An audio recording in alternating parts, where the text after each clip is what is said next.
கர்த்தர் அற்புதங்களை செய்வார் இந்த நாட்களில். அந்த நாட்களுக்குள்ள ஆண்டவர் நம்ம கொண்டு வந்திருக்கிறார். எத்தனை பேர் விசுவாசிக்கிறீங்க? நல்ல கைகளை உயர்த்தி, ஆண்டவரே நீர் பெரிய காரியங்களை எங்களுக்கு செய்வீராக, ஆண்டவருடைய நாமம் மகிமைப்படுவதாக. அப்போஸ்தலர் நடபடிகளில் நம்ம பார்க்குறோம், பவுல் சிறையில் இருந்தான். சிறையில் இருந்தபோது அவர்கள் அழுது கொண்டிருக்கவில்லை. அவர்கள் நல்ல கர்த்தரை துதித்து ஸ்தோத்திரம் பண்ணினார்கள், பாட்டு பாடினார்கள், துதித்தார்கள். காவலில் வைக்கப்பட்டவர்கள்லாம் கேட்டுக்கொண்டிருந்தார்கள். இதுவரைக்கும் எத்தனையோ பேர் சிறைக்கு வந்திருக்கிறாங்க, அவங்க பாட்டெல்லாம் பாடலை, அவங்க சபிச்சுக்கிட்டு இருந்தாங்க, அவங்க வேதனையில் அழுதுகிட்டு இருந்தாங்க, எப்போ வெளியே போகணும். இவங்களும் உள்ளே வந்து காயம், உடம்பெல்லாம் காயம், ஆனால் கர்த்தரை துதிச்சு பாடுறாங்களே. அதுதான் தேவனுடைய பிள்ளைகள். தேவனுடைய பிள்ளைகளுக்கு எல்லாம் தொட்டதெல்லாம் பொண்ணா மாறிடாது. உனக்கு காயங்கள் வரலாம், உனக்கு போராட்டம் வரலாம், உனக்கு அடிகள் விழலாம், ஆனாலும் கர்த்தரை துதிச்சு நீ பாடும்போது தான் ஆண்டவர் சிறையின் கதவுகளை தகர்ப்பார்.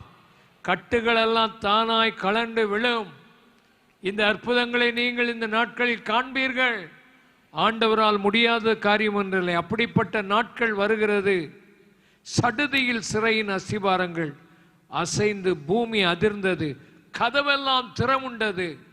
கர்த்தர் சிறையிருப்பை ஆண்டவர் மாற்றுவாராக. அல்லேலூயா.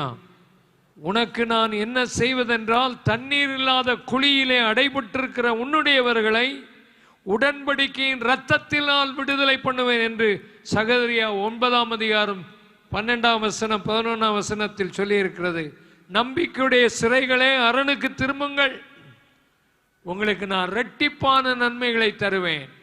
பாடுபடுகிறீர்களா, கஷ்டப்படுகிறீர்களா, அழுத்தப்படுகிறீர்களா? ஆண்டவர் உங்களை சிறையிருப்பிலிருந்து திருப்பி இரட்டிப்பான நன்மைகளை கர்த்தர் இந்த ஆண்டில் உங்களுக்கு தருவார். யோபின் சிறையிருப்பை கர்த்தர் மாற்றினார்.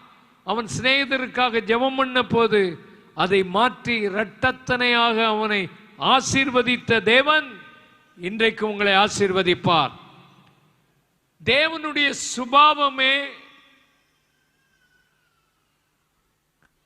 தனிமையானவர்களுக்கு வீடு வாசல்களை ஏற்படுத்தி கட்டுண்டவர்களை விடுதலையாக்குகிறார். அவருடைய சுபாவமே அதுதான். தனிமையானவர்களுக்கு வீடு வாசல்களை ஏற்படுத்துவார். கட்டுண்டவர்களை விடுதலையாக்குகிற சுபாவம். சங்கீதம் 68:6.